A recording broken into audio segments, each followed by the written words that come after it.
united Europe like it hadn't been united for years, adding Finland and Sweden to NATO. 10 days before he died, Henry Kissinger called and said, not since Napoleon has Europe not looked over their shoulder at Russia with dread until now. Until now. Well, guess what? Putin thought he'd take Kyiv in 3 days. 3 years later, Ukraine is still free. And I'll just summarize, in case that was hard to hear for anyone, I'm just going to summarize what was said. This is what Michael Tracy tweeted out when he tweeted out that clip. He tweeted out, the most insane moment of the night. Biden gets the crowd to tearfully cheer NATO expansion, quotes Henry Kissinger on his deathbed invoking Napoleon, then screams Ukraine is still free after 2+ years of nonstop escalating carnage and nuclear brinkmanship with no end in sight. As Commander-in-Chief, I will ensure America always has the strongest, most lethal fighting force in the world.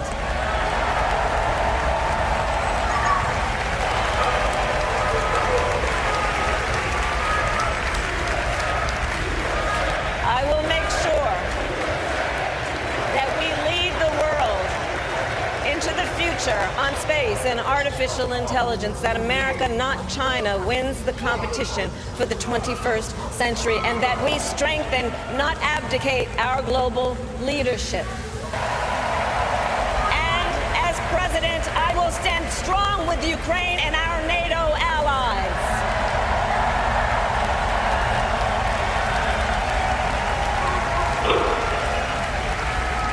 With respect to the war in Gaza, President Biden and I are working around the clock, because now is the time to get a hostage deal and a ceasefire deal done. And let me be clear, I will always stand up for Israel's right to defend itself, and I will always ensure Israel has the ability to defend itself, because the people of Israel must never again face the horror that a terrorist organization called Hamas caused on October 7th, including unspeakable sexual violence. What has happened in Gaza over the past 10 months is devastating. So many innocent lives lost.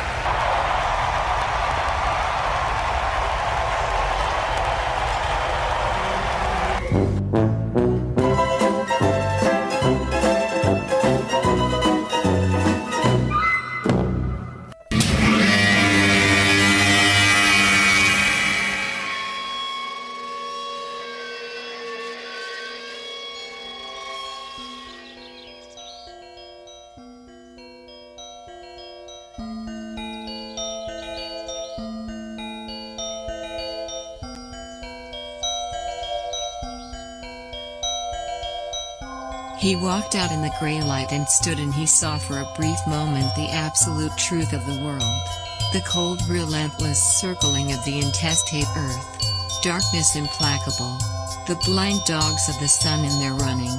The crushing black vacuum of the universe. And somewhere 200 animals trembling like ground foxes in their cover. Borrowed time and borrowed world and borrowed eyes with which to sorrow it.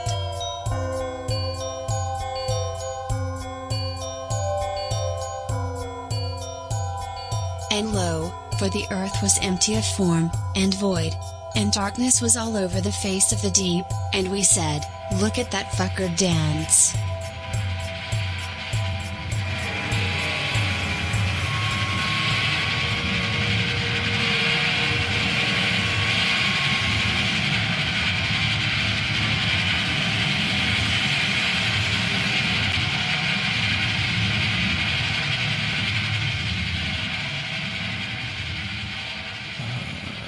Okay.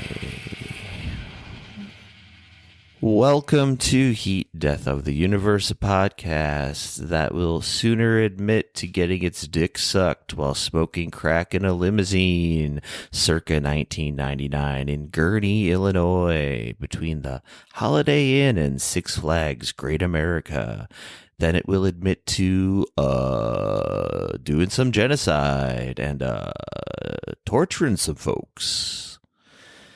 It is 11 a.m. on the dot, Saturday morning, August 24th.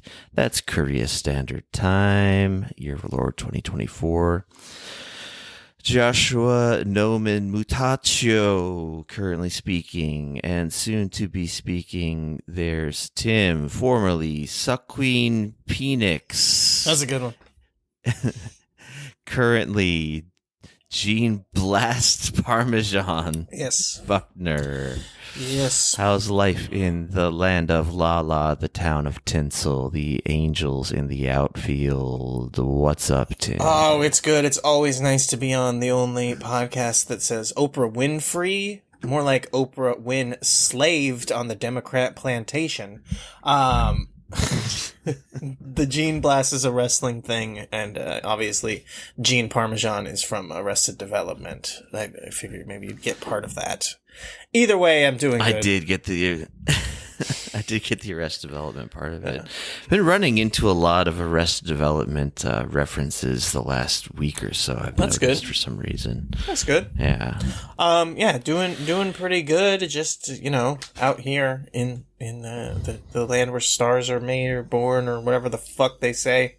Yeah, whatever. We got nothing, not much going on, right? Pretty boring across the board. Not a bunch of insane craziness going on. Just more dog and pony show. Just more horse race. Had to dig real deep to find the real news. The real raw happy news. to say, I'm gonna bring that back. Our pal Ralph Nader's been off on a Hell tweet yeah. storm. It seems like lately. So there's that. My man will not quit. I don't know why I'm still shocked that he's 90. Yeah, he but rocks. anyway, today I guess we'll say the spine of the episode would probably be, I guess, following this 4-day long display of somehow both like totally unhinged insanity and the most boring shit of all time simultaneously, which is the Democratic National Convention. Natural Convention, Big if you're Naturals. nasty. The big naturals Big convention Natural. with Kamala in charge. Well, I mean, Pelosi was there. That's true. What are they? House did she Speaker speak? I Emerita? can't remember. What do they keep calling her? House Speaker Emeritus or whatever? I fucking Is that hate really? that. I didn't even catch that. Yeah. It's very obnoxious. Seems pretty disrespectful to a proud black man. I know. Wait, What? am I right about that? Is that who's the current speaker? Sure, why the fuck not? But Oh wait, that's not the current speaker. What the fuck am I talking about? It's Mike Johnson. But whatever the top dog on the losing side of the house is, Hakeem Jeffries, right? yeah, Am I right about that? right. Yeah. Anyway, that seems like Big Natural's style erasure of a proud black man. Sure. Now, what if she was Mama Emeritus and she was like Papa Emeritus from what's the name of that dumbass band? Ghost. Oh, I actually found it. People are doing that. There's people who are doing that as a costume, where they're like the singer from Ghost, but as a chick. Like this girl, she's a skeleton woman. There's another one over here. Anyway, yeah, that's a thing. So I thought maybe that could be Nancy Pelosi, but it's not that good. So as I was saying, off mic, as we say in the biz, I did subject myself to the entirety of the first day of this abomination. Obama Nation, if you ask me. Yeah. Talking about that one guy who used to be president, got his dick sucked in a limousine. I think you were talking about that earlier. Yeah, I was talking about Obama.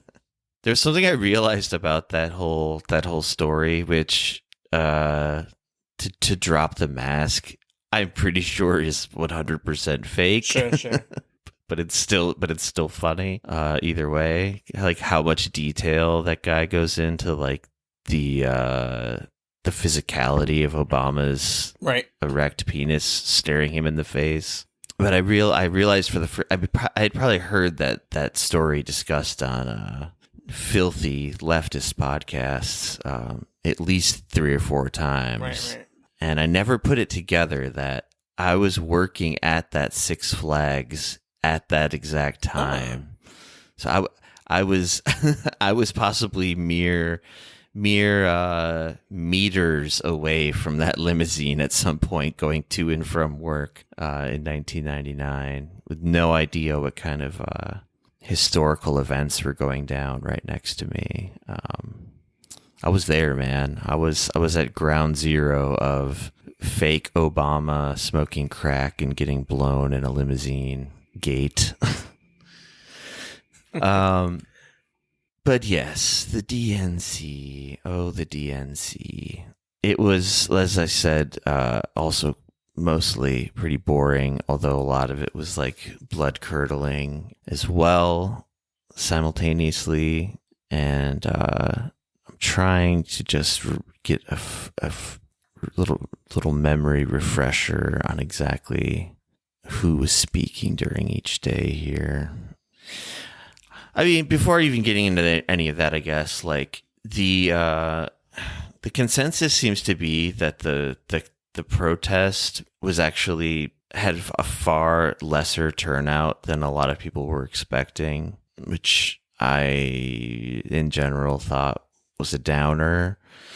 That, alongside like many other things that have gone down in the last, let's say, 2 weeks since maybe you and I last maybe sort of had some disagreements about this overall idea of Sure. I don't know. Basically, I was saying that I feel like a lot of this rah the politics of joy, Kamala Wall's excitement is maybe going to like put a damper on some of the anti-genocide movement. Sure.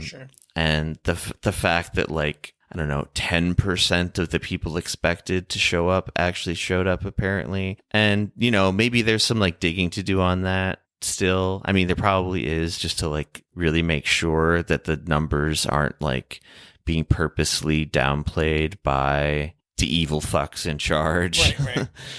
But I was seeing that kind of same sort of disappointed, I don't know, announcements of the facts from people there on the ground, as well. So, and also, you know, I listened to everything that Brace and Liz over at Truidon have to say.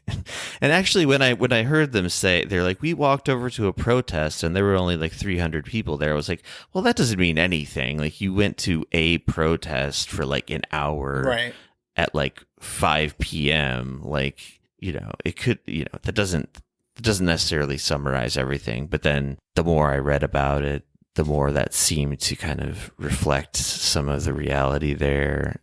Sure. And then like the uncommitted movement, like this really sort of like illustrated how little the party is willing to even pretend to give a shit. But like the nice, polite, uncommitted group that showed up, like they were actually allowed to like sit kind of like right in front of the sure whatever the civic center was that the whole thing was held in. But then there's this moment that people thought was like really indicative of like just everything, where you could see AOC was like FaceTiming on one of the people's like phones. So it's just like, yeah, I'll like say a word over the phone. Like I won't like actually come out and talk to you guys. And anyway, the whole point was they had some sort of I guess they had like almost basically an official agreement that they would actually get like someone from the uncommitted movement, an actual Palestinian, to speak in front of everyone at the DNC, which of course, like, sounds like something they would never do. So it's not like I'm surprised and shocked and appalled that they wouldn't do it, but they were like weeping when they realized that they weren't going to get like their one person in to represent them. Meanwhile, inside of this fucking event, they're having just like literal currently people with like current allegiances to the Republican Party up there giving speeches about how Donald Trump is a big meanhead, dickhead, mean face. But is also like, I'm a proud Republican, and they're still like getting like a big pop from this Democrat audience. Well, as we know, that the whole Never Trump movement worked really well, so obviously why wouldn't you repeat it and embrace it and make it part of your platform? I mean, if there's one thing that I think that the Democrats needed to make clear was part of their platform, is that they don't think it's a good idea to vote for Trump. Because I was slightly confused on how they felt about that. Right.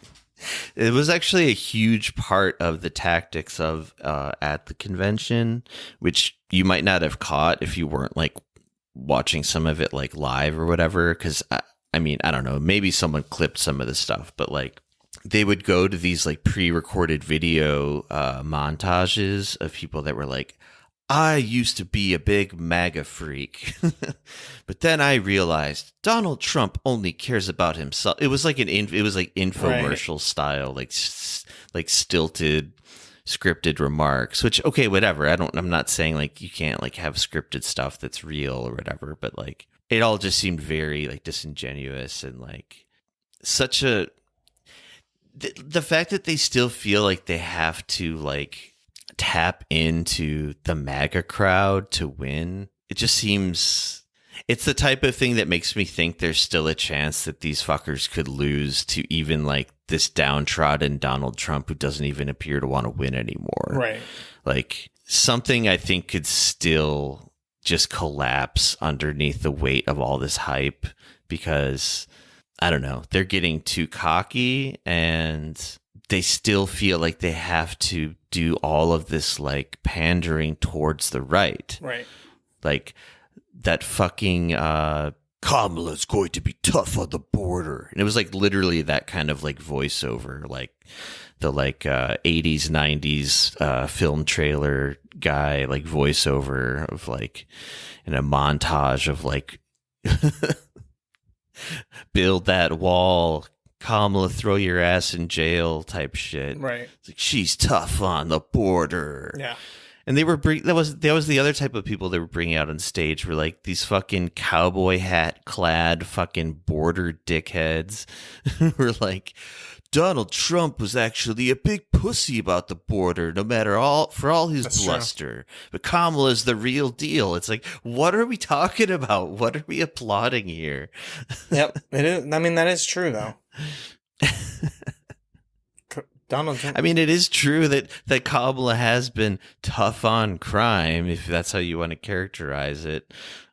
Anyway, and yeah, there was another thing I noticed a lot is like people kept invoking her time, like as the I don't know what were her positions in California. I mean, she was the DA at one point, but then she went all the way up to what, AG of the state, I think. Anyway, she was top cop, right? Right. That's what she called her. She referred to herself as Cop Mala.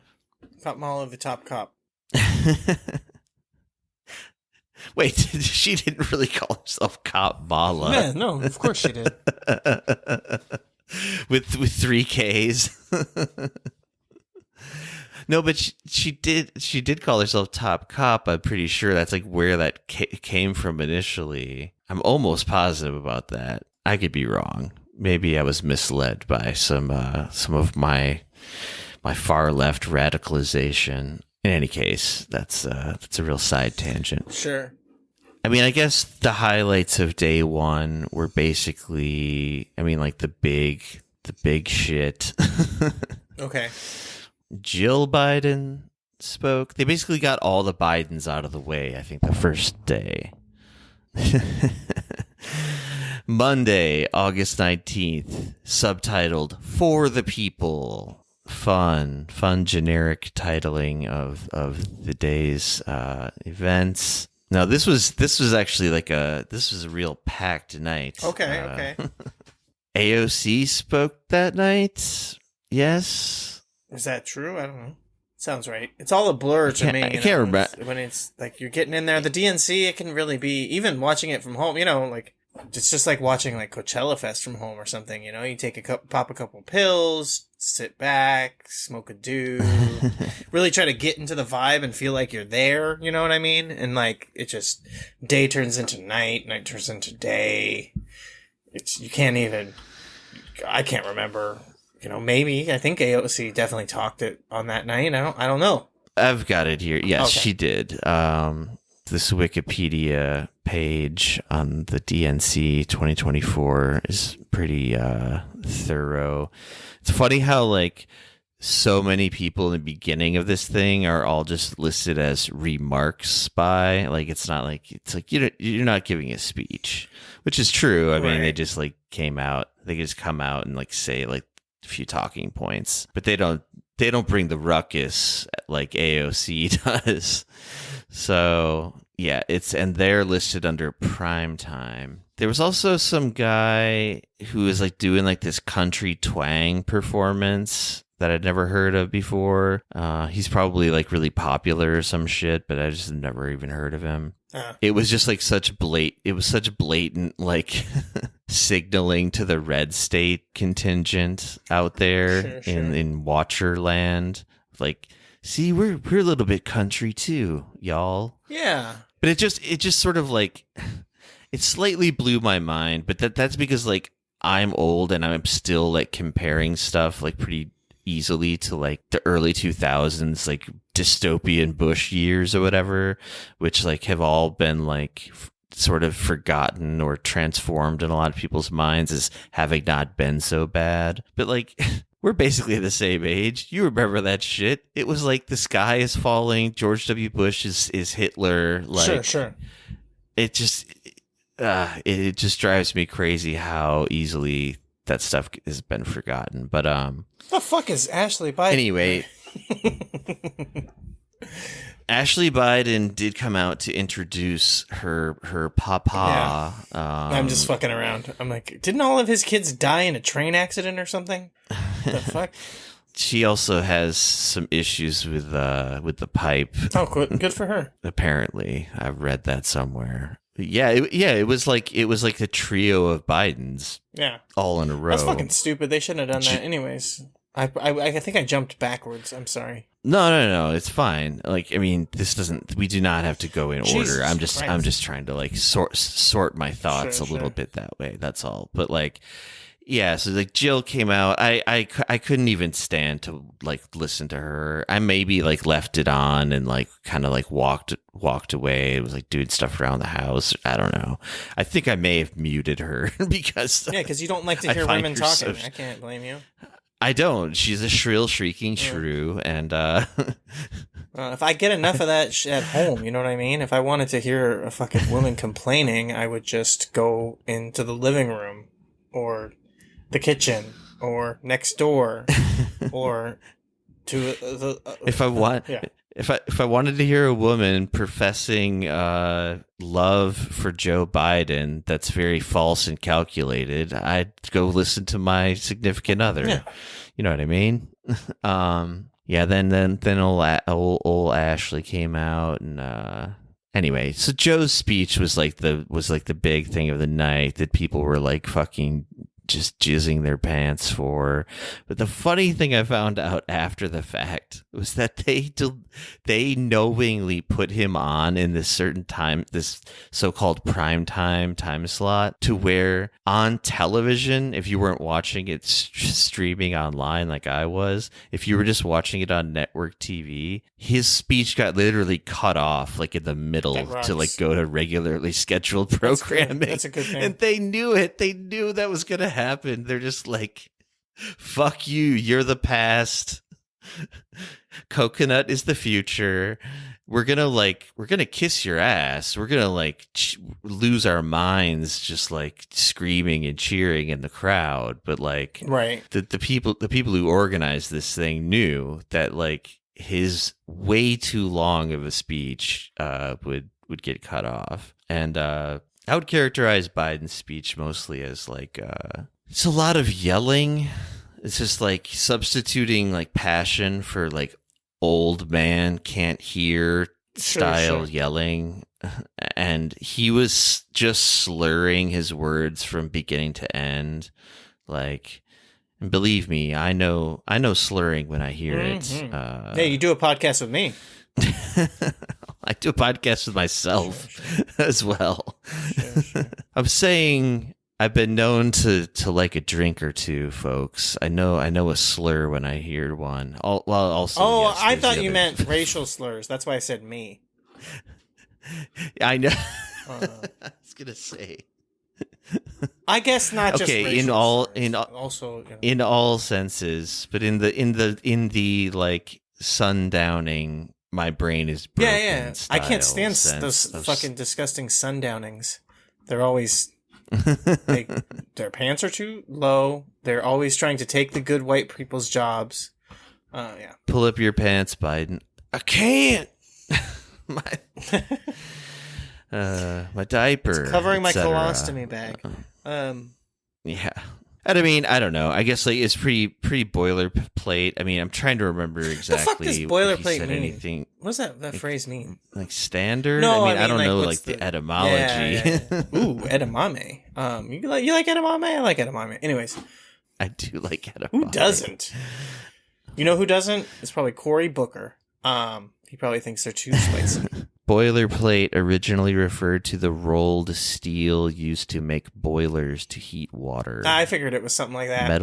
Metal printing plates. So, okay, what the fuck? I'm sorry this is a bit of a conjecture or whatever. I just want to get to this. What happened with all the fucking hullabaloo that there was like a secret surprise guest and there was like carved out time for them to speak? Like, did anything ever come of that, or is that like still waiting for that to happen, possibly? No, do you want to know what here's why you didn't even notice who it was. Sure. And I didn't either until looking at this Wikipedia summary of it. The surprise guest was Kamala on day one, coming out for like 5 minutes. Really? Yeah, that was the surprise guest. There's extra time carved out in between these two speakers, and it was Kamala. She came out first, like in the prime time segment of the whole thing. She came out right after Kathy. No chill. Black kids don't know what the word computer is. Hochul. Kathy No Chill Hochul, as we like to call her.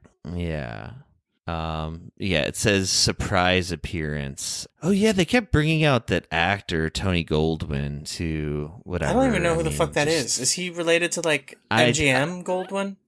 He might be. You would recognize his face probably. I mean, I did, but I never knew his name. It's like all these things, just celebrities and politicians. It's whatever. Now here's one that I think is interesting: is that they had Steve Kerr, head coach of the Golden State Warriors. Obviously, that connection to Kamala Harris being from San Francisco. He spoke in prime time.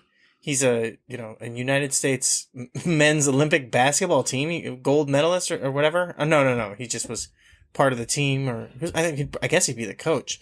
Now it's interesting that they would have him speak, because his son is famously Nick Kerr, and I just don't know why they would be wanting to support someone who named their kid that. Yeah.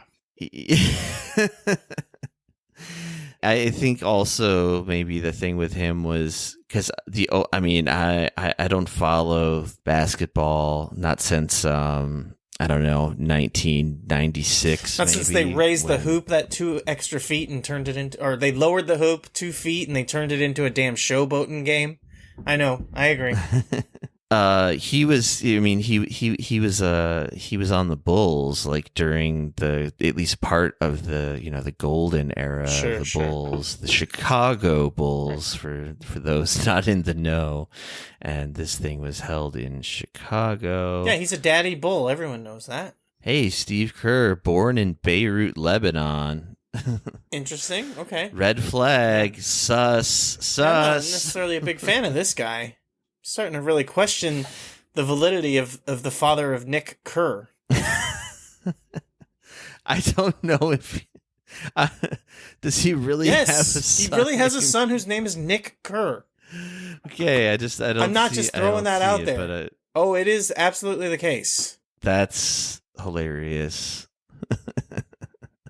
Whatever, Steve Kerr, basketball man. He had some boilerplate things to say as well. There is so much goddamn boiling happening at the DNC. It was like a shabu shabu restaurant. You feel me?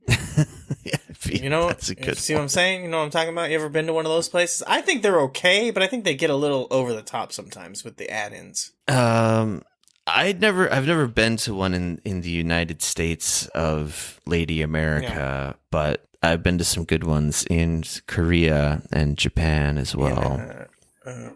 Was it Maiguk? No. How do you say Korean in Korean? Well, America is Miguk. Okay. It's Hunguk. That's right. I remember that. King of the slurs, ladies and gentlemen. Welcome, Nick Kerr. Yeah. Raphael Warnock gave a rousing speech, which was like, of course, again, just another like load of bullshit. I believe that was the first time I noticed anyone even bring up the word Palestine or Palestinian, but it was like in the context of this, like he was like reaching like the fever pitch, like climax of his speech where everyone was losing their mind because he was using that like feeling himself. That like preacher. I mean, I think he's literally a preacher by profession. I think anyway, sure. But he was really like using the preacher sort of tone and cadence, and it was actually kind of veering into plagiarism territory. If you ask me, it kind of went into the like red states, blue states Obama speech, where he's like, we all got to get along. Blacks and whites and dogs and cats and Israelis and Palestinians, and then he keeps moving on. Nothing. What am I saying? Why did I? Yeah. Just I don't know. I found like this sort of like orgiastic excitement of the crowd to be maybe the most off-putting thing, like beyond all of the the obvious lying and bullshit and misdirection and mistruths or whatever. I'm sorry, but to put it nicely, it's Mrs. Direction to you. I knew you were gonna go somewhere with that. Yeah. It's mix direction, MX. It's Z truths, Z truths. What else happened at this bullshit? I don't know.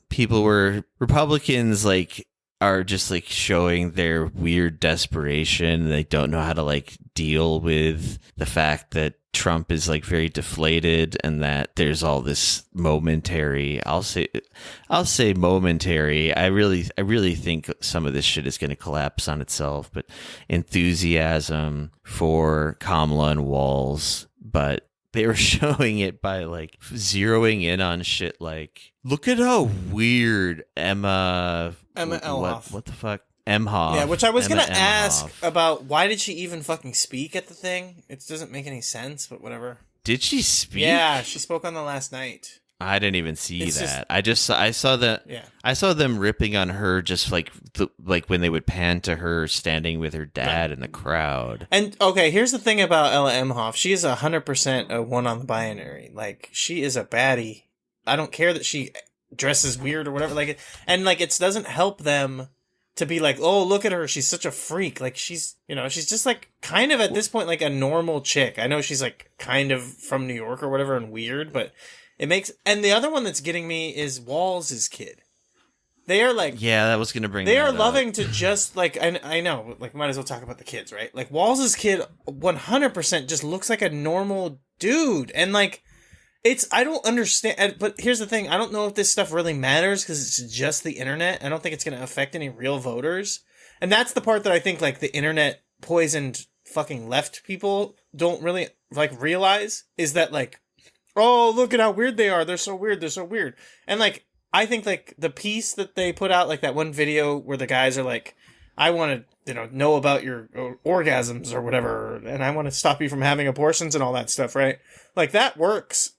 But what happens is like the dumbass online people like start feeling themselves and are like, yeah, every time we're like, stop being so weird. And then they'll like post like the coolest thing you've ever seen and be like, this actually sucks and it's just normal. And then they'll be like, I'm obsessed with genitals. And I'm like, you think that you're like scoring extra points and you're in like triple, double round fucking dare point or whatever. But like the average normal fucking person does not even know anything about any of this. This is not points that count.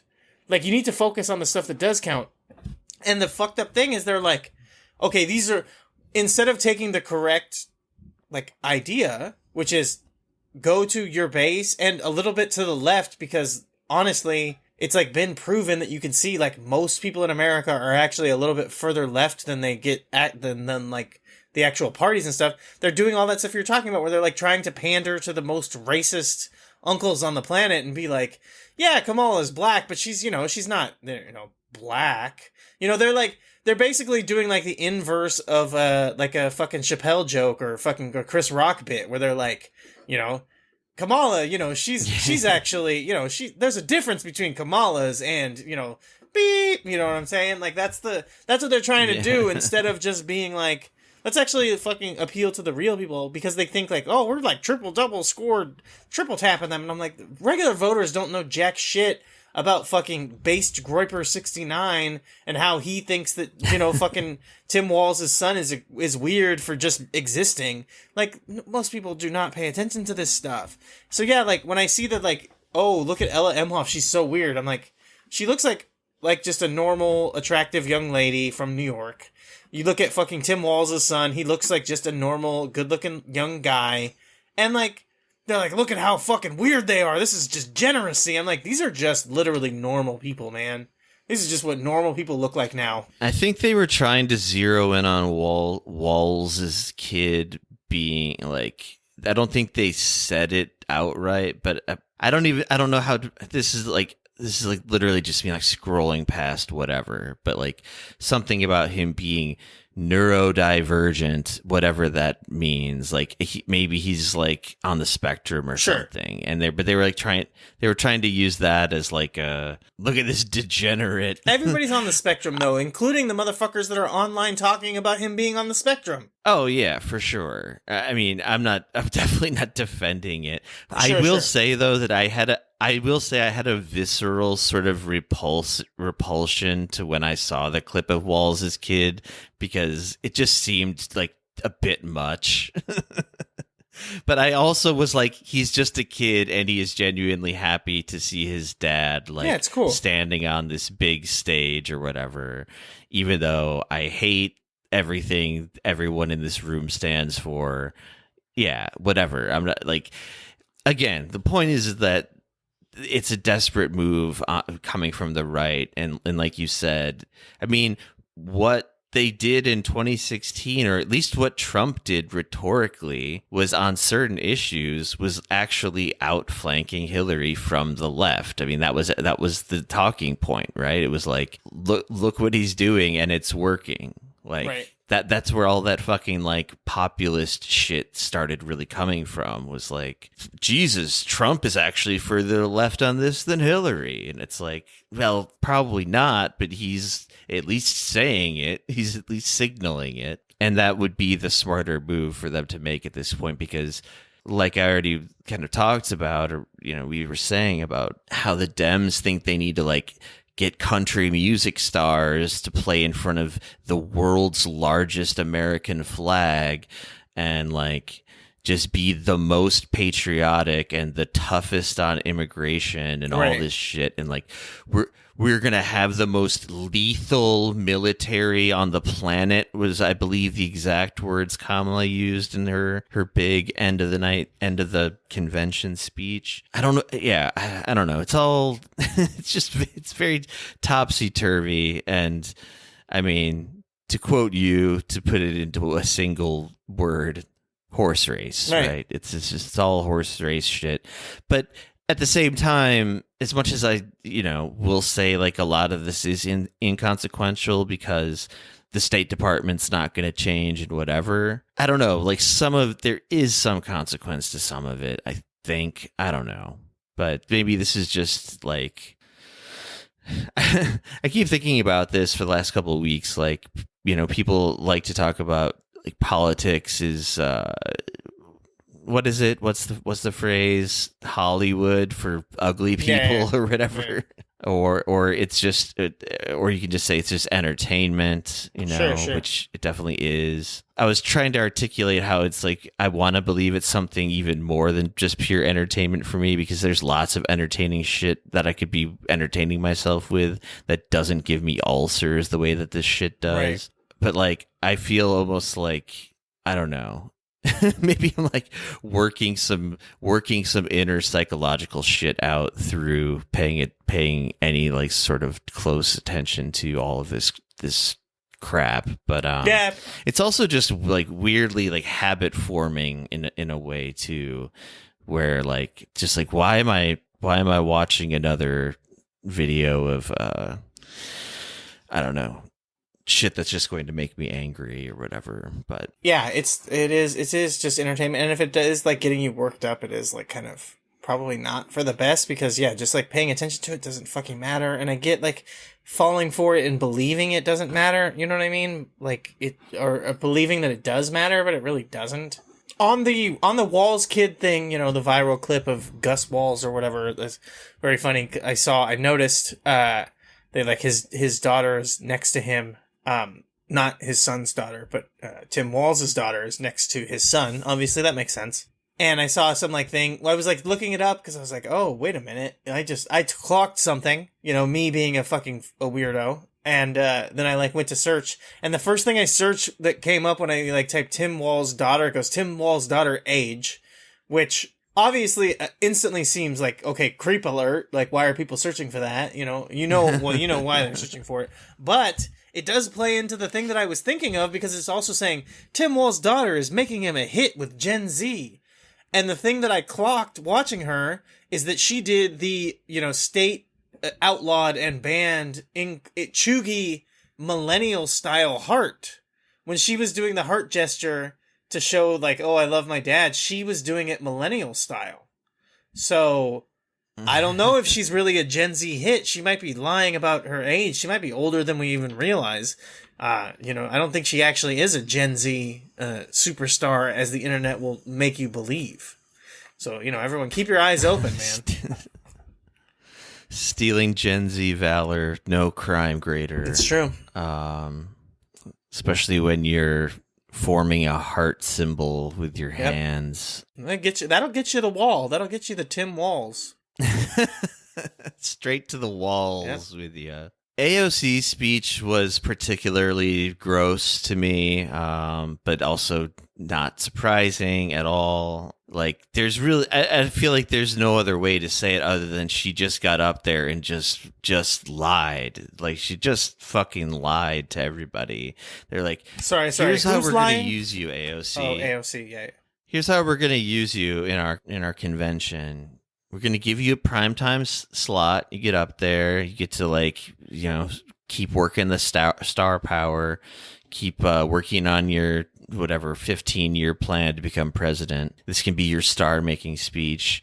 Now, most of us, we don't want anyone to think about Palestine during this. That's true. But we're going to let you throw out a couple words about it, as long as you scream as loud as possible about how Kamala is tirelessly working around the clock to bring peace to the Middle East. That's true. As someone who, performatively cares about the live audience because I'm in the podcast game.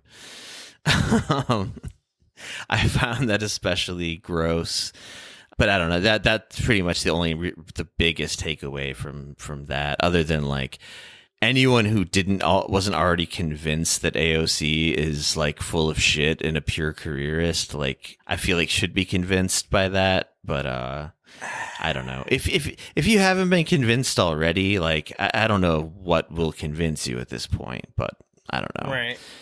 I think some people just don't. I think most people, honestly, just don't pay attention, right? Like, it's only fucking weirdos like myself who really are paying close attention to a lot of this shit. But some people were like, oh, God, Slay Queen, like, it's so amazing. And then apparently there's this, like, I don't know, surplus of editorials and whatever and think pieces on, like, just, you know, shamelessly proud to be libs, like, oh, she's finally on our side 100% now. It's like, if you ask me, I would say, like, at best, she made that switch like the moment it looked like Birdie was for sure dropping out in 2020. Right. It's like, oh, I'm ready immediately to pivot over to Sleepy Joe here and make it work for my career. But whatever. It's even hearing myself say this shit out loud, it's a little bit of a tired point, probably for most people who listen to this podcast. AOC's a sellout, y'all. I think, extra. Read all about it. I think kind of like slightly, you're right, in like the way that people's brain, but I had something kind of come to me or like I just kind of noticed it and picked it up, and I think it actually like speaks to this exact kind of situation, this paradigm, this what happens is like it's honestly, it's really fucking trite to kind of even say, but it's like it's that old like adage that I was gonna say euphemism. That's not it. Anyway, it's like the old like phrase, whatever. Like you only have one chance to make a first impression, and like first impressions last a lifetime or whatever. Like people get their first like exposure to someone, they form their opinion and what they think of them, and they stick with it for the rest of their life. Is basically it. Like, and that's really what the AOC thing is. So people, like, decided what AOC is, and, like, it's fucking crazy because it's, like, even I could have easily fallen for it because I went to watch AOC do, like, a Q&A and talk at a DSA, you know, sponsored meeting or whatever in LA, when she was doing, like, basically a fundraiser at the LA DSA. But even at that time, she, like, unequivocally said, I am not a member of the DSA. I'm not running as a DSA member. All of that. And still, people 100% read her as the DSA candidate, a member of the DSA, all that. And she never was and never has been. And like got endorsements. But even at that time, the LADSA was like, we don't feel comfortable even endorsing her officially. We will do this event with her, but she doesn't actually have the DSA's endorsement. You know, like it matters, right? But, you know. I think she has the national approval. Now she does. Yeah. Yeah. I think she has in the past, though, too. But, I mean, it doesn't matter. It doesn't matter. Right. I'm just saying, like... Go ahead. No. You finish your point. Sorry. My point is just that, like, at that time, even, she, like, courted that base and people just accepted, like, oh, that she is that. And like I said, I could have like been snowed by it, but even I was like, no, she's not. And like, I never like just bought into that's who she is. But I was like, okay, this is like interesting and cool. Maybe she will do that. But like, I'm really easy to then pivot and be like, but most people, like I said, they get their first impression. They set up their worldview. They think this person is it. And it's not even necessarily that like, oh, well then they get the correct information and they refuse to accept it. It's like, no, they just like surface level don't pay attention and then just don't care. It's like, no, she's always just the, you know, AOC. She's the DSA candidate. You know, so that's who she is, and she will always be that, no matter what. That's why you just have to, like, really, like, barnstorm. They say, like, get out in front of it, barnstorm, make the first fucking public statement. That's why, like, that's what they tell you now in, like, crisis PR. They say, get out in front of it, set the fucking narrative, and that's what sticks. And everyone knows that that's true. It's funny because, like I was saying, the reason why this came up recently is like a wrestling thing where I heard someone talking about like someone in wrestling and they were saying like, oh, this person always does this thing. And I'm like, why do you fucking just stick with this opinion that's like 10 years old and is not true anymore? It's because you set that in your head that this is just the truth about this person, and you will never, ever reevaluate your opinion of them. Yeah, I see what you're saying. I think there's a lot of truth to that. Although I think like maybe the difference now is that people that were suspicious of her or thought she was like a troublemaker within the Democratic Party are now like 100% like, oh no, she's like fully signaled this this turn that she's like ride or die Democratic Party no matter what, because she got up on that national stage and was like, Kamala is the second coming of Christ, and you know, based on nothing, she's gonna end this war in Gaza, y'all. Yeah, like and so it just like is like in the minds of like, you know, whatever, the pod save type contingent. Sure. Our sister podcast, Pod Save America. Yes, good friends over there. Or like even less even what am I trying to say? Even less to the left of the Pod Save guys. That exists. I feel like they're as far right as it goes. It is, but I there's some small area on the margins there for people that are even more fucking lib cucked than they are. I think, like even those they are like Nick Fuentes types. Yeah. Okay. Yeah. The real representatives of the square in the middle center of the Democratic Party. Fuentes. I mean, he. Are you about to do National Socialism as socialism? Is that what you're gonna say? Anyways. No, I was gonna say he's a bisexual person of color from what I've learned recently. Actually, anyway. he's not. That's the thing, you know. And maybe this is my picadillo, but like every Latino person is not across the board a POC. There are white Latinos. It's a very common thing. People just overlook it. He's not. But people love to be like, oh, he's Latino. Why? How can he be a fucking white nationalist? How can he be a white supremacist? It's like, because he's a white Latino, man. Like, it's not a fucking, like, where's Spain? Spain is in Europe. Do you consider European people to be POC? Anyways, that's not the point. No, it's worth mentioning, but I mean, obviously I'm being a little tongue-in-cheek. I know. And, referencing that great 3-hour-long dive into the weird world of Kanye, Fuentes, etc. that you and I were talking about off mic. Kanye Fuentes. But what the fuck else happened? I mean, a bunch of stuff happened. Like, there was this one video it's short, but I ended up like seeing it a lot because it ended up like, I don't know, it got a lot of traction, at least on the Reddit circles that I'm in. I don't know how much outside of it, but there were some protesters and they were just literally reading the names of dead Palestinians. They would like say their name and their age, and they were doing it through like a megaphone. And there's this footage of all these like absolute NPR tote bag fucking stereotype DNC attendees having to walk through this protest area. Just literally plugging their ears, like over dramatically plugging their ears. Yeah. And making sort of mocking faces and like rolling their eyes, like oh god, why do I have to hear about dead kids? You know, like that kind of shit. I mean, and then the peak of it really was this one dude. Oh yeah.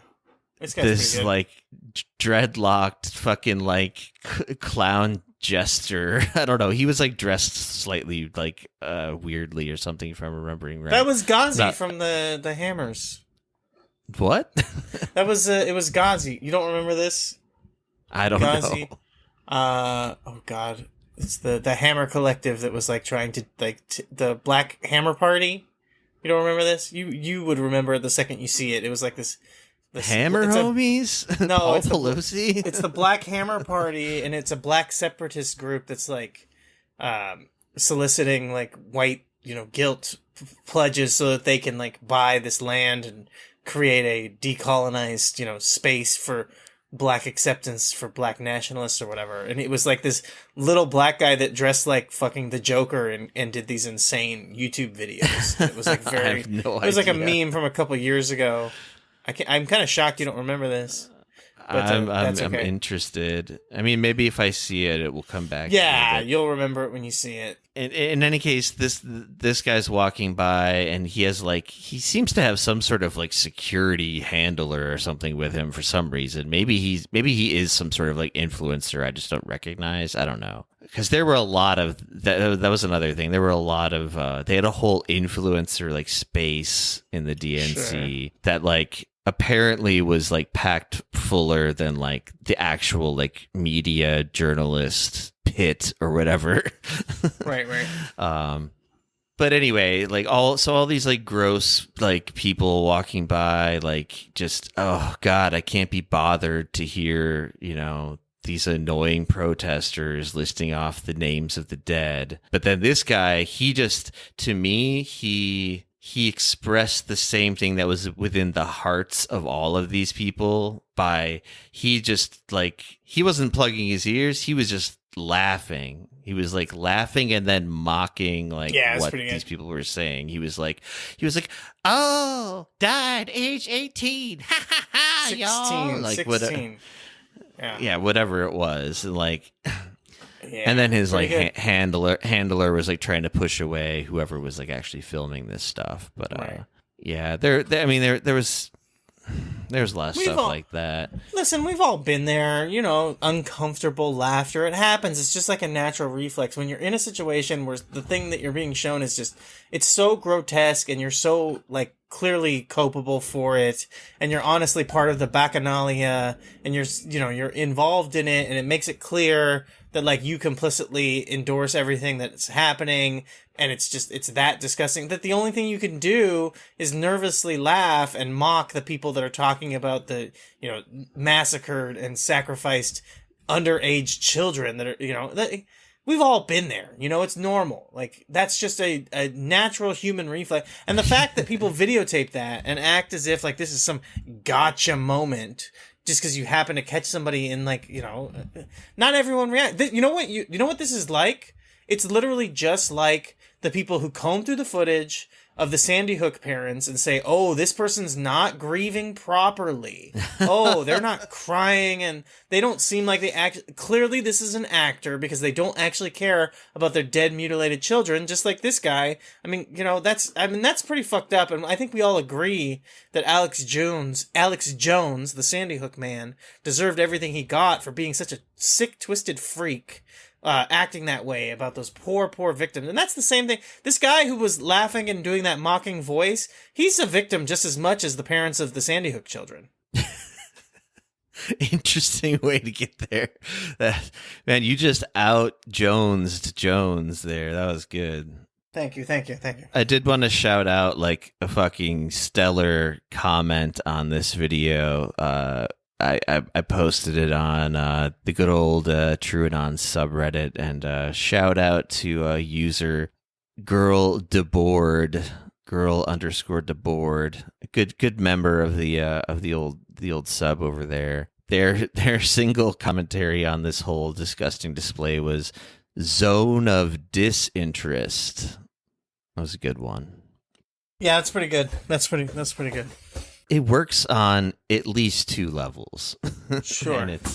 But yeah, so that was gross. I mean, it's a really short clip, so I kept seeing it because then it just, like I said, it went, I don't know, semi-viral within whatever like sort of leftosphere I happen to be like caught within on Reddit at least. It was all over Twitter and stuff, of course, too. But anyway.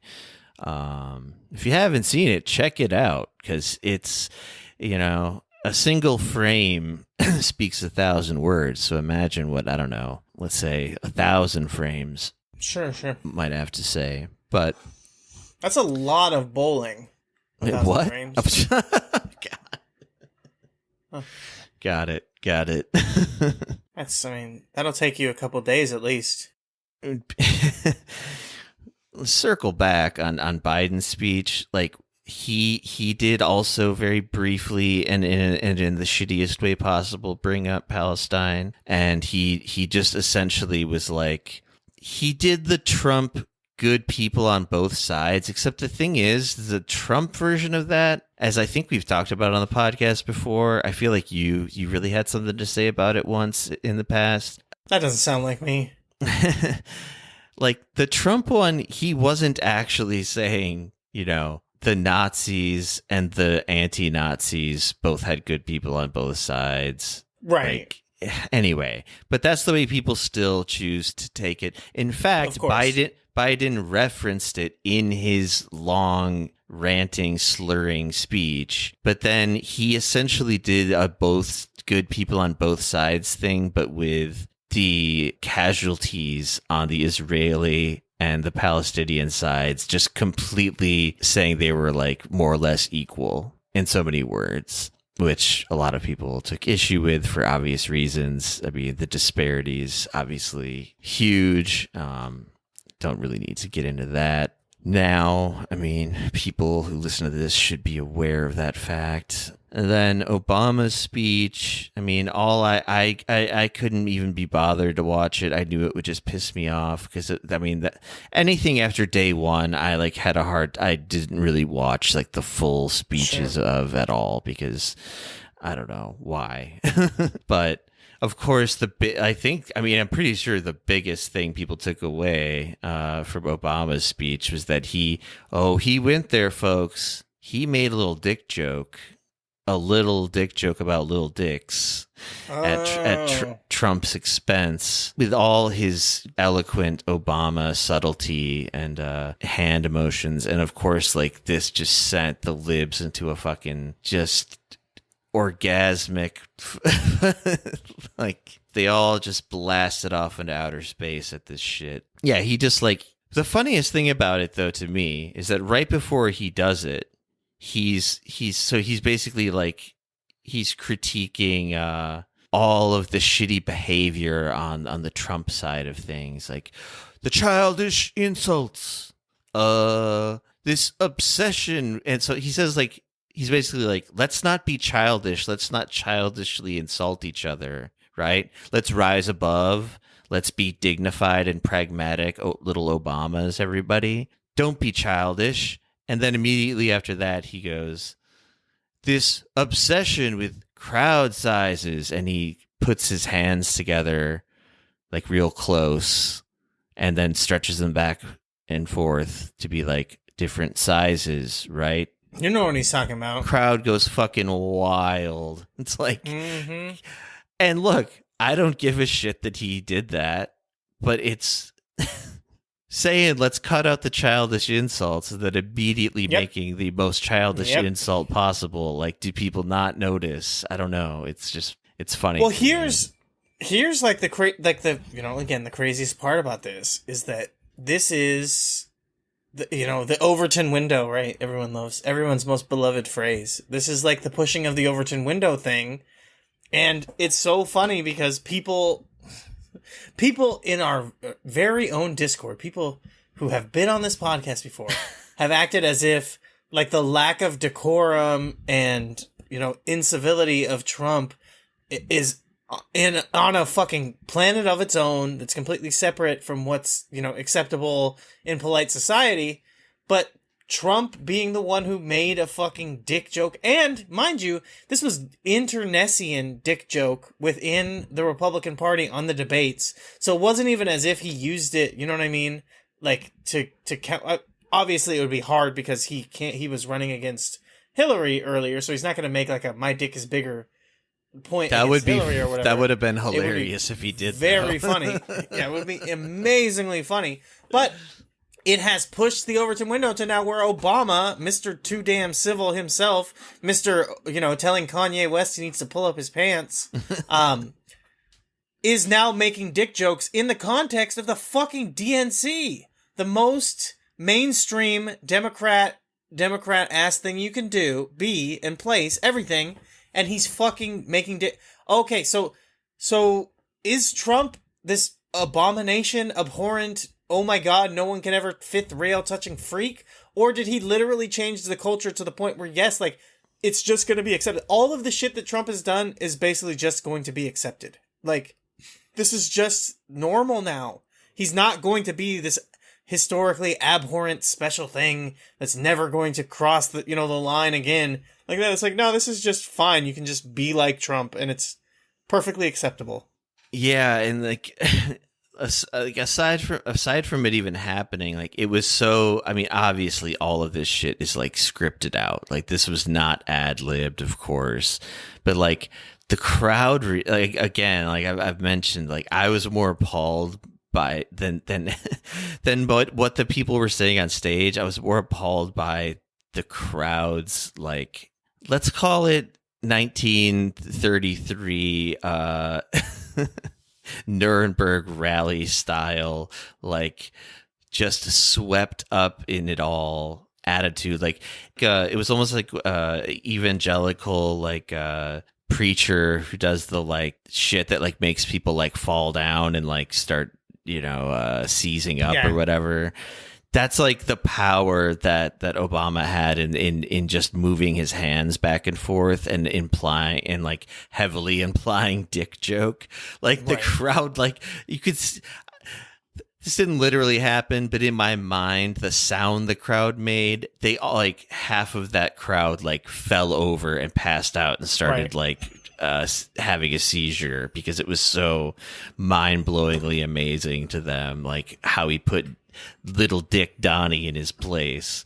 Mm-hmm. And it's great too because it's a room full of white people and they're like, oh, he's black, so for sure, I mean.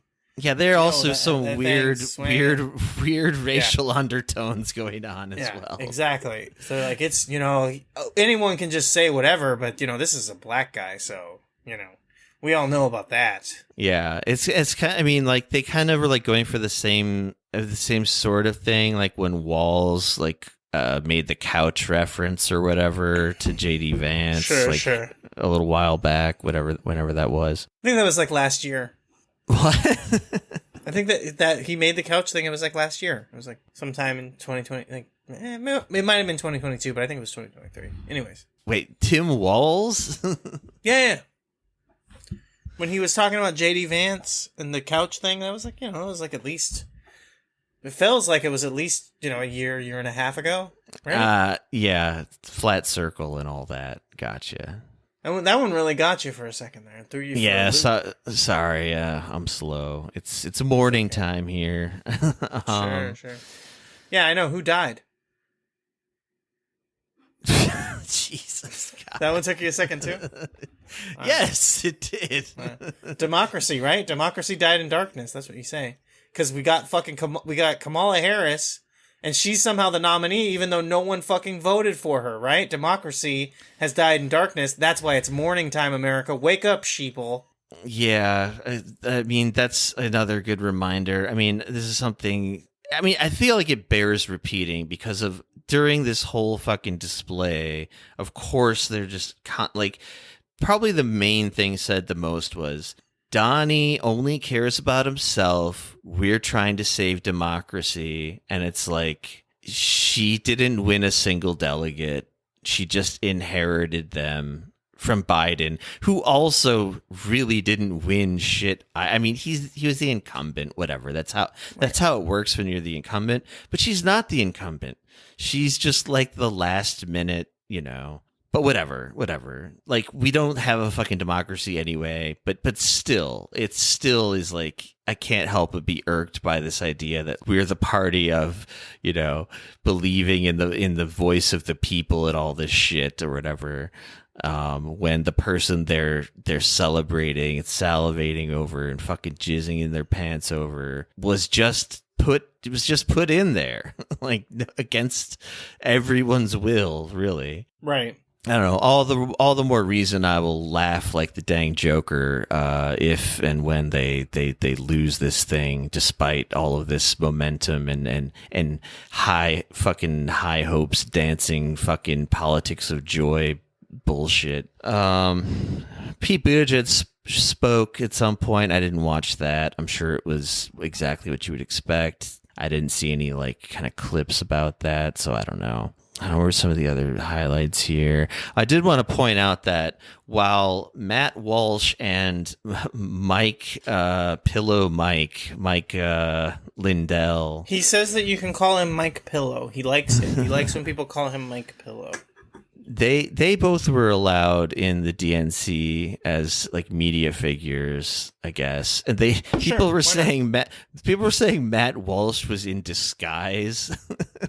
Okay. He's so people just don't know what he looks like. Like, but he was wearing his "Am I Racist?" Soon to be released documentary wig, his like long haired wig under his baseball cap or whatever. Sure, but that's just because that's his most famous character.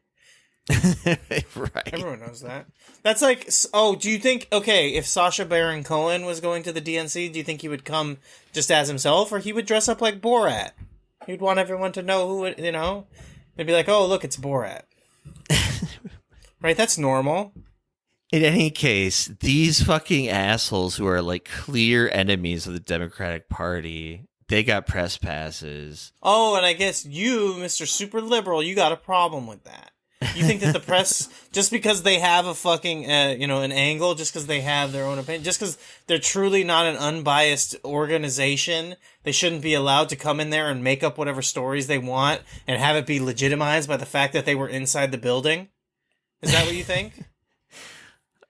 Okay, yeah. Next thing, you're going to tell me that we're just basically communist China.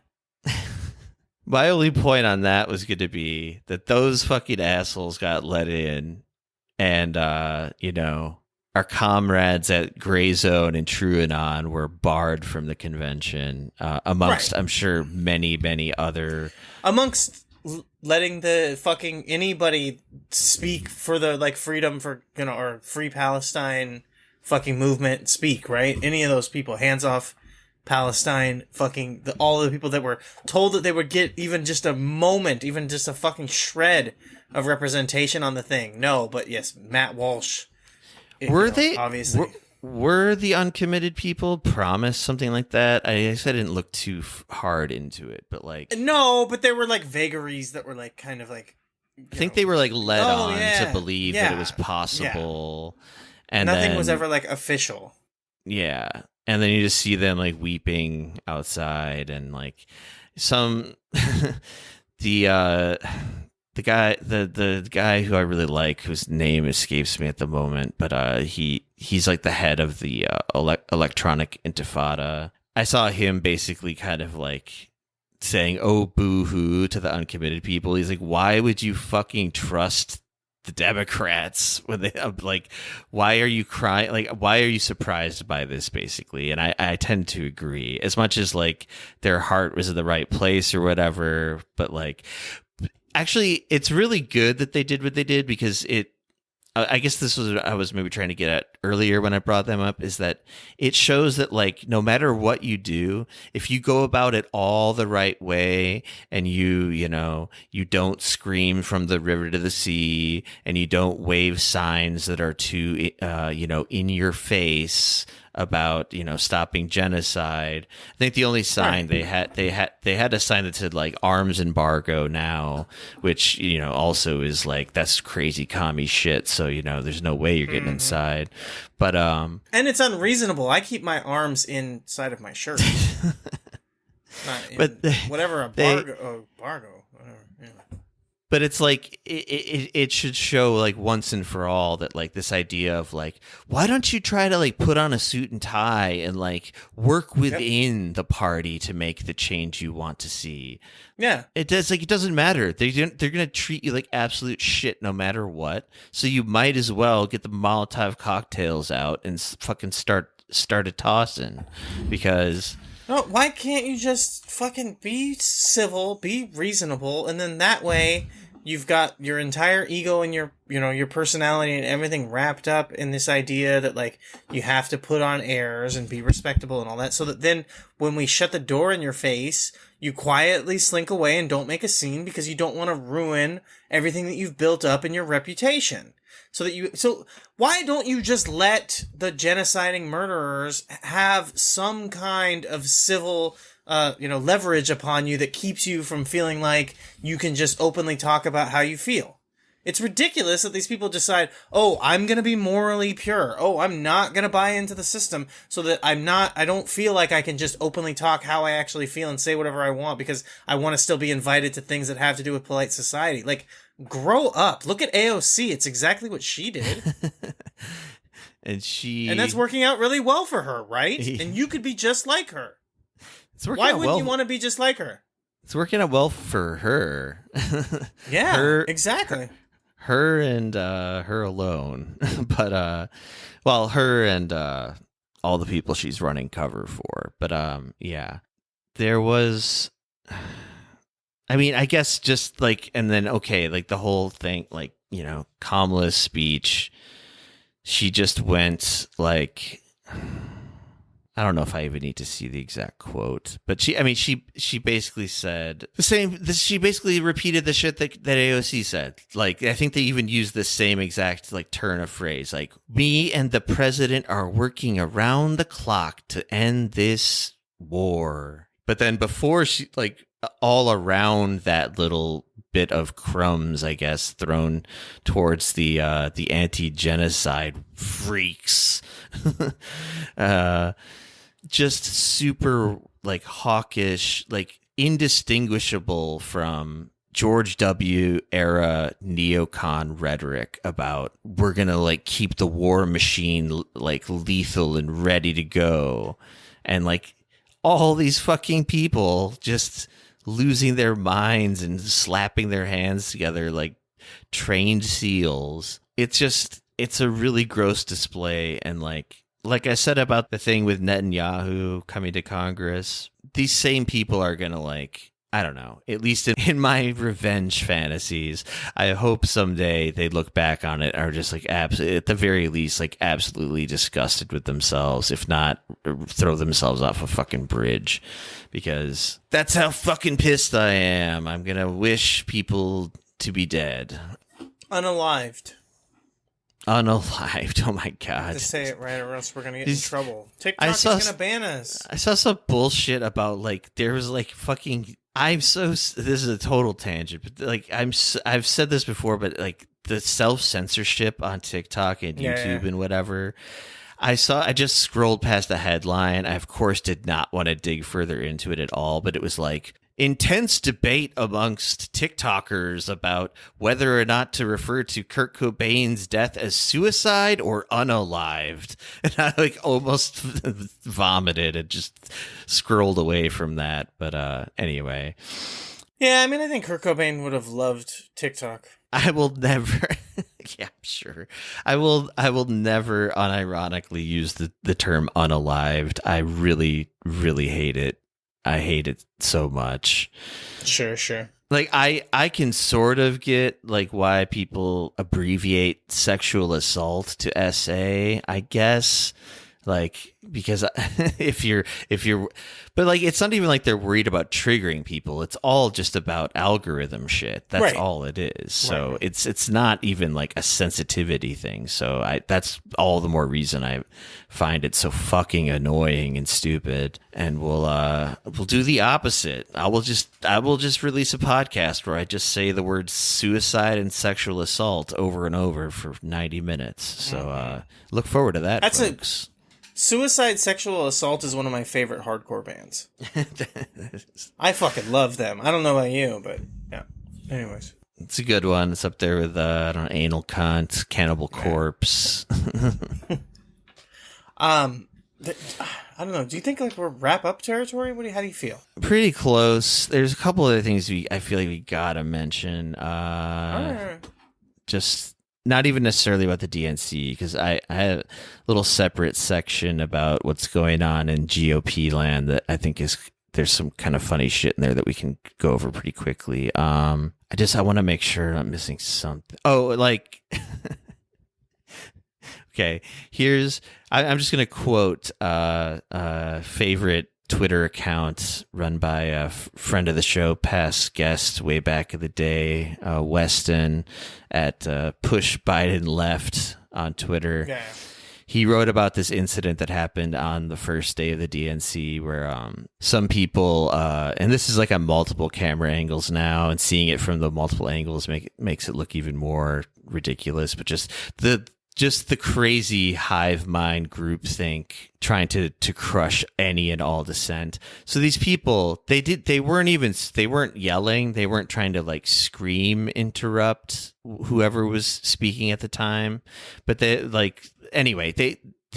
people, these activists, they got a big banner smuggled in that simply said, "Stop arming Israel," I believe. And I think it was probably written in like Palestinian flag colors. And they unfurled it at one point, and like immediately all the freaks with the "We Love Joe" signs started like, not only were they trying to like, tear this thing out of these women's hands, but they were like trying to block journalists who were trying to film it and film the whole thing from happening. But anyway, this was all summed up by Push Biden Left as DNC delegates using "We Love Joe" signs to hit a Muslim woman on the head and block an anti-genocide banner perfectly symbolizes how Democrats weaponize hero worship to cover up atrocities, silence minorities, and crush dissent. Yeah, actually, I guess I'll say even shout out to Ryan Grimm for reporting on this, and he was one of the people who was nearby, and he was trying to film it like just with his like phone, and he said all these people like shoving "We Love Joe" and USA signs like into his face to like not let him see what was going on. But then you see like sort of like the from above shot, and these just like these fucking gorillas in suits. They weren't even security people. They were just people like in the audience. Really like aggressively like ripped this banner out of the hands of these people and like crumpled it up and threw it on the ground. And like, okay, I'm not saying like that's like the height of Nazism or whatever, although it does look pretty. It's pretty bad. It's just it's a bad look, as we like to say here. Doesn't look great. The symbolism doesn't work in your favor, DNC people. But yeah, I don't know. I'm sure there's some other shit, but it doesn't matter. Like the DNC was a fucking ridiculous thing. The best thing to come out of it, honestly, was, and I know I keep referencing this podcast maybe too much, but whatever, the TrueAnon episodes that they did about it. So on the other side of the aisle, quickly, I guess, then some quick hits. Oh, sure. Well, here's a dark palette cleanser quickly before we even get to that. So we go from DNC to I basically have 3 sections of the notes here: DNC bullshit, and then just in general, we'll call it just bad hasbara shit. There was this wild article written that I guess it could be summarized by the way, somebody here on Bad Hasbara Reddit summarized it. U.S. anti-Zionist Jews would love Israel if only Israelis would eat a lox bagel instead of blowing babies' heads off. I mean, I can't argue with that. The basic summary of it was, and I'm not gonna be able to find the whole thing now, but I'll just read from the one little section of it that they posted here. This was printed in the Jewish Journal. American Jews become anti-Zion. They're trying to basically like diagnose like why are so many Jews around the world against Israel? I can't understand it. I cannot understand it. They say American Jews become anti-Zionist because they struggle to empathize with Israelis. They wish we ate bagels and lox instead of hummus and I don't even know what this word is. Sabich? Yeah, I eat sabich sometimes. Yeah, for sure. I was waiting for something like that. Sure. Sorry, guys. I don't know this food or how to pronounce it, at least. Sabich. Listened to Barbara Streisand and not Omer Adam. who I guess is a famous Israeli singer. They are alienated by how Israel, unlike most American Jewish spaces, adopts Mizrahi culture. They wish our national language was Yiddish and not Hebrew and Arabic, that we cared more about their interpretation of Tikkun Olam instead of our survival.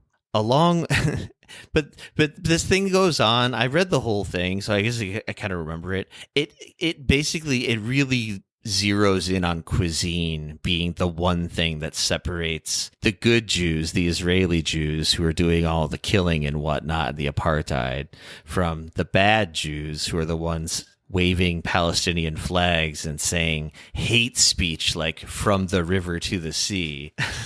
Oh, that's pretty good. The final bit of just this one little section of it says, along with the dishes from all global Jewry, Mizrahi cuisine is part of the emerging Israeli cuisine, and that's a hard fact for anti-Zionists to swallow.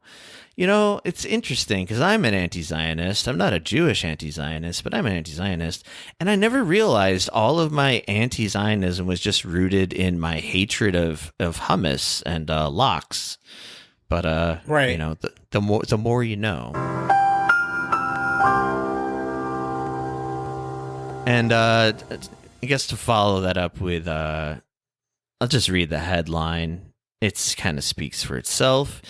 UN requested a 2-week ceasefire to vaccinate children in Gaza to prevent hundreds of polio deaths. Israel said no. So there's that. Cool. I did mention maybe a few weeks ago that polio has developed in the sewage that's like people are drowning in over there in Gaza. Yeah.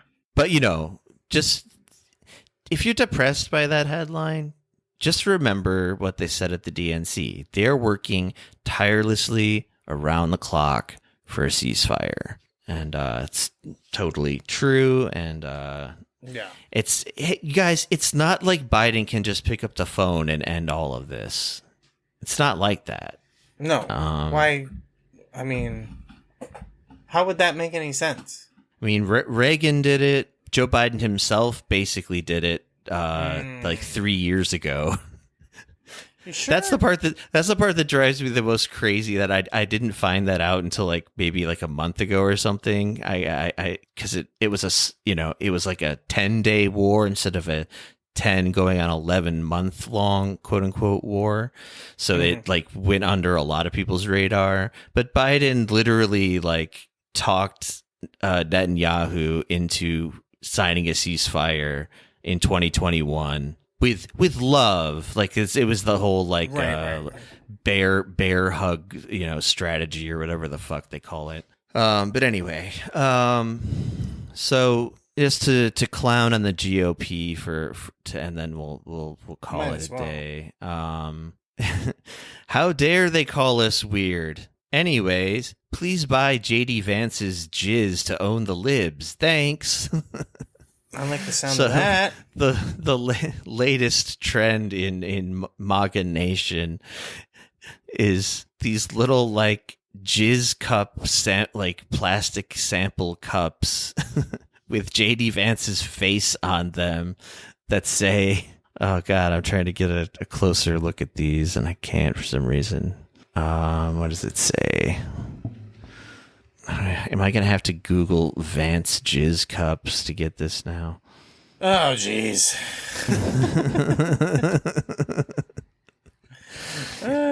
I did. Okay, good. It's important that you do. I guess I feel like we talked about this, but I guess you're right. That we didn't. I just posted it in the Discord or somewhere. Anyway, yeah, the whole but you might be thinking, what's the message here, right? What are they getting at? Yeah. Well, it's a dig at the way one website here puts it is JD Vance supporters are reportedly carrying around fake cups of semen in cruel dig at infertile families. It's just going along with Vance's whole like you're worthless if you don't have kids bullshit. But it's like the most hilarious way to like show that you're in support of that is to like handle Jizz. Right. JD Jizz. Jizzy Dance. Jizzy Jance. What does JD even stand for? I never thought about it until now. It's God, I saw this. It was like something stupid. I'll say Jizz Dance. Jizz Dance Yeah, Vance. Jizz Dance. Jizz Dance. Jizz Dance Vance. So that was just a dumb little story. I don't know. I don't know if this is even worth talking about. It's just further in the chronicles of like Trump seeming to like be sort of like breaking down, losing his mind. I guess he just went on like a posting spree on Truth Social. I think like at some point during the DNC, because they were, they made fun of his dick size. That's what the Obama dick size joke made me think of, was like, if anything, this might actually reignite the fire within Trump. Because remember, like famously, people say at least that what prompted Trump to run for president in the first place in 2016 was how Obama was like making fun of him at the correspondence dinner, like the last Obama era correspondence dinner. He like couldn't take it, so he's like, I'll show everybody, I'll at least run for president. Like he didn't think he was gonna win. But I can get on the debate stage and I can say all my funny, hilarious shit. Right. He's like, who's the joke teller now, Obama? JD Vance went on Fox and was just doing a typical dumb rant about Kamala being like a communist or whatever fucking bullshit. But then he compared Kamala Harris to Jeffrey Epstein. And this just like lines up exactly with what we talked about maybe last week or the week before or whatever it was, about the Trump campaign like accidentally using Epstein's plane to fly around. It's like, why are you reminding people of Jeffrey Epstein? Exactly. Especially on Fox, where like, the people that still are into I almost said TrueAnon again, QAnon, like I don't know, but I mean they've already been compartmentalizing like Trump being on the flight logs like for this long, so I guess it's probably not going to matter now. But it still just seemed like such a dumbass move. And then the funniest news of all of this to me is that and there's been a lot of quick developments in this story over the last 24 or 48 hours, but it began with like, it appears RFK is trying to be included in the Trump administration, in the cabinet somehow. But there was also some like maybe less substantiated, but I totally believe it, rumors or whatever, that he's just been doing this to both parties. Right. Like, come on, Dems. Like, I started off running as one of you. He's just like a desperate, sad piece of shit. But the funniest thing is that it seems that the Trump campaign is actually receptive. And the most recent news, which I don't have linked, but I did see like right before we got on here, is that RFK has officially endorsed Trump now. Which probably, I would assume, means he is going to get some sort of cabinet position, or at least that he's been promised one now. And we've never known Trump to back out of a promise, but we'll see. But the funniest part of the whole thing is that not just a cabinet position, but at the very least, the rumor mill is that he would be appointed as Trump's CIA director, which would be the greatest thing ever, to get the fucking Kennedy as the director of the CIA. I saw some pretty funny speculation about how like it would just, it would turn into an effective, this time, assassination of Trump. And RFK would somehow like, behind the scenes somehow align everything to where he just ascends to the presidency because of it. Take out Vance and Mike Johnson and Trump all in one fell swoop. I mean, I know the director of the CIA is not next in line from that, but you know, wherever I saw this, someone had like a wild, sort of schizo post idea about what he could do to get himself in there. But yeah. So I don't know. Fingers crossed for like one of the most hilarious outcomes, really, which would be RFK being in charge of the CIA. It makes sense. It was like, basically it's the family business, kind of. Yeah. The other thing I saw was like, no, what makes the most sense for him is he'd be in charge of the what is it, like the fish and the wildlife, wildlife, like whatever, or the DEA, since he knows all about substances, right? Yeah, that's the perfect move for sure. So that was 4 days of the DNC. It's pretty good. Pretty good. Through the eyes of yours truly's over here, I guess. Oh, okay. Sorry. This is a very quick final thing. It's very important. This just I'm messing around. Yeah. It just shows how it truly drives home how unserious Democrats are, as we cynical people who listen to this podcast already know. But I just found it interesting that there's like literal polling on this that shows that if Kamala backed an arms embargo against Israel, it apparently would like guarantee a win in at least 3 of the major swing states. Nice. But they've literally made public statements saying Kamala Harris does not and will never back an arms embargo against Israel. So right. I guess they really want to win this thing, huh? It's important. Yeah. I mean, that was pretty bad how like full-throatedly she endorsed that fucking line, Israel has the right to defend itself. Like fucking yeah, that's a weird way to explain that. Explain what's going on. It's defending themselves. Yeah, the word I found most jumped out to me most from her speech, at least at that part of that speech, was lethal. She was like, we're going to have the most lethal military. It's like, Jesus, settle the fuck down. Right. But yeah, that's good enough for today. I will say, apropos of nothing we've talked about today, but since this is I forgot what we even called it anymore. We don't read damn books on this podcast. It's not what we're about anymore. Mm-hmm. There's been a shift.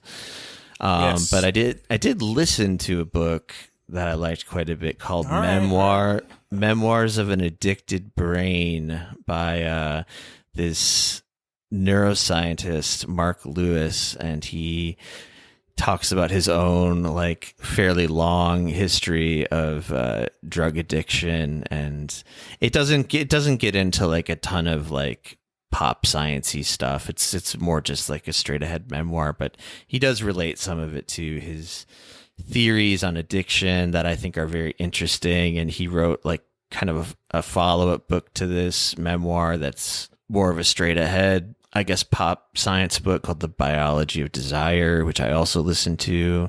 So if you're interested in that kind of stuff at all, he's challenging the disease model of addiction in a very interesting way that I find convincing. But if I were to really get into that, it would be an entire episode into itself. So I'll just leave it there. Sure. And if you find any of that interesting, check out those show notes, which have links to our Discord. And check out the YouTube channel just to maybe try to get the numbers up there. Although it doesn't really matter at this point because we're not really putting out proper videos. They are just mostly just the audio of the podcast episodes. But right.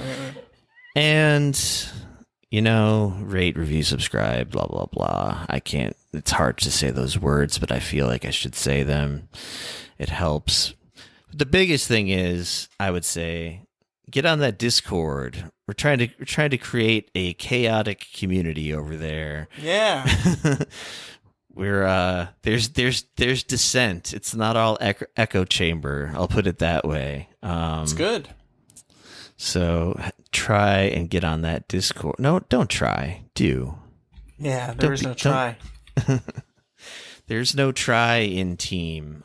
Tim, where can people find your other projects? Violentpeople.co. Violent People. I just did a special guest spot on a podcast called Talkin' Turnies. It's on the same website, the same network, but its own, special feed. But you can figure that all out if you just go to violentpeople.co. We reviewed a tournament called the Cascadia Cup. It happened about a year ago. The second installment just started as we were recording. So check that out, and follow me. Yeah, you can find stuff if you follow me on Twitter at ROH Dutch. That's the letters ROH and then Dutch.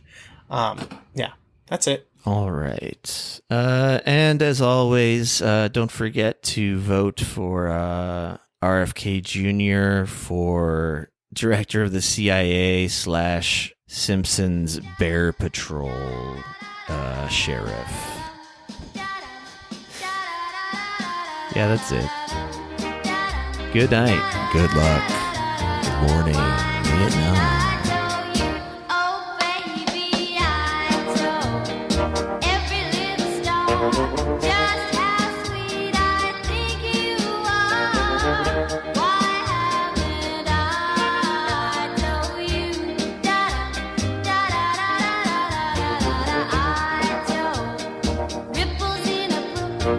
Made my heart an open book.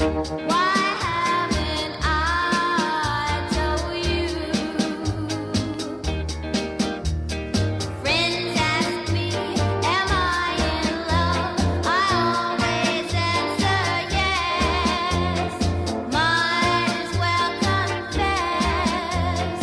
If the answer is yes, maybe you may love me too. Oh, my darling, if you do, why haven't you told me? Da-da, da-da-da-da-da-da-da-da-da, da-da,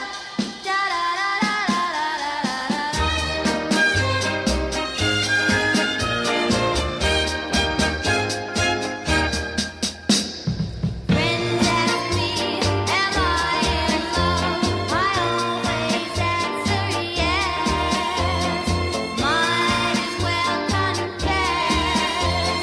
If the answer is yes, baby, you may love me too.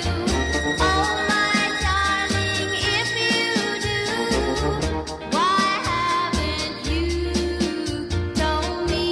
Da-da, da-da-da-da-da-da-da-da-da-da-da-da-da-da-da-da. The first voice recording was made in 1860. It was a 10-second fragment of the French folk song Au clair de la lune recorded by inventor Edward Leon Scott de Martinville. But who will make the final voice recording and when? What will it be? Who will hear it?